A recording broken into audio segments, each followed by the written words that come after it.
Lam Research is a stock I'm really intrigued by for a number of reasons. One of them being the performance. I mean, you can see over the last 5 years, it's up 166%. That's not crazy in the semiconductor industry, right? A lot of these stocks have been doing well. Lam Research is in the semiconductor industry. They do a lot of the wafer or foundry supplying. So they provide a lot of stuff to Samsung and TSM and in the future Intel when they start ramping that up a lot. And believe it or not, those are some really important businesses, especially TSM, man. TSM, they're just so important, right? ASML is another supplier to those. They do the ultraviolet stuff. Lam Research does a bit of the different stuff, but it's such an important industry. We can see since 2014, they've just done crazy, right? From 6, I mean, let's do late 2014 because that would be a better marker of tenure. From 8, right? You know, simple math will tell you they've done crazy good. S&P 500 has only gone up 90% over the last 5 and about 240 over the last 10. So Lam Research is absolutely blowing the S&P 500 out of the water, right? And they're in a very, very, very important industry as well. And their PE is pretty cheap too.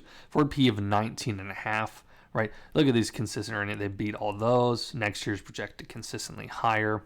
Let's take a little bit of a look, not at the dividend, although that's interesting as well, of the revenue. I mean, revenue growth hasn't even been that crazy, at least over the last couple years, right?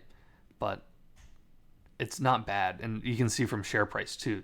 I'm assuming their PE must have been much cheaper, but still clearly they've been growing and they've been growing rather fast. Most of these companies were hitting highs in 2022, 2021, right? They're actually hitting lows in 2022, but they're doing really good in 2021 because that was when semiconductors were doing very, very good. So I'm assuming they're going to do a little slowdown, just a teensy weensy bit, right? Maybe it's not going to be super hot right now just because there's a lot of semiconductor industries that aren't necessarily doing hot, right? We can see some of that slowdown in Qualcomm, AMD. They've seen a lot of slowdown in embedded and all that, right? And you can read all this if you want. You can pause the video. They do a lot of, like I said, the stuff for, TSM and Samsung and all the foundry people, right? But yeah, they've just done good. They've done very good. This is the main reason I'm interested in this company, right? Well, like I said, the three key reasons, right? It's relatively cheap compared to the broader industry. It's cheaper than the S&P 500. It's outperformed the S&P 500 over the last 5 years and the last 10 years, and it's in such a key important industry, which is semiconductors. So as long as they can maintain whatever competitive edge, which it looks like they have a wide competitive edge, at least according to Morningstar, that is so important, right? And this isn't the sexiest stock. They aren't going to probably like 5x in a year or anything, right? But they're just going to be a key cog in the machine that is required for AI. And we see NVIDIA just continuing to blow things out of the water. There's clearly demand for AI. There's no one's doubting that at this point. If you are, don't buy this company, but I don't see how you are with how much NVIDIA is just doing insanely well. Right, so let's continue to look at these. Schwab thinks it's going to be the top 40% of stocks performing over the next year. That's a pretty good rating. C doesn't scream good, but top 40% is good. The average stock in any given year goes up. 3-star rating, wide, right? Love wide economic moat. That's so important, certainly in an industry as key as this, right? 5 stars, buy. That the dividend, honestly, 1.3%, that's not nothing. That's about what the S&P 500 is. So you're matching it right across the board in terms of that.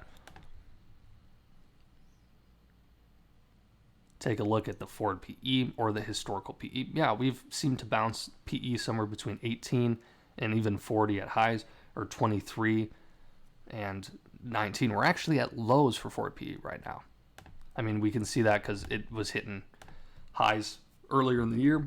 A lot of these tech stocks were actually a little bit off their highs. That is not the correct chart, I can already tell you. Come on.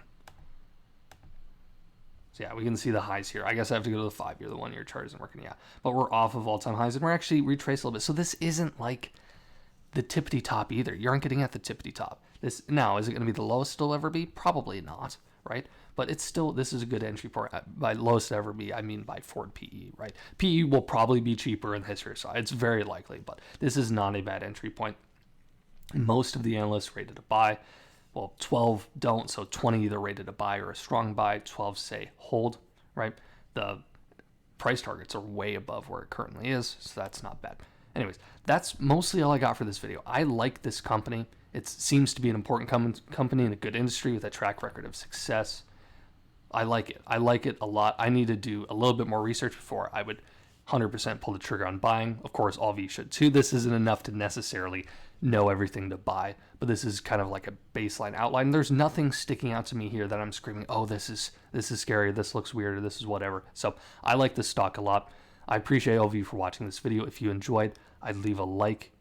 I would appreciate it. It helps the video out a lot. And subscribe. I notice whenever people subscribe, YouTube's like, oh crap, people like this guy, and they recommend it out a lot. So if you have been watching my content and enjoyed, I really would appreciate it if you hit that subscribe button. But anyways, I appreciate all of you for watching this video, and I'll catch you next time. Thanks for watching.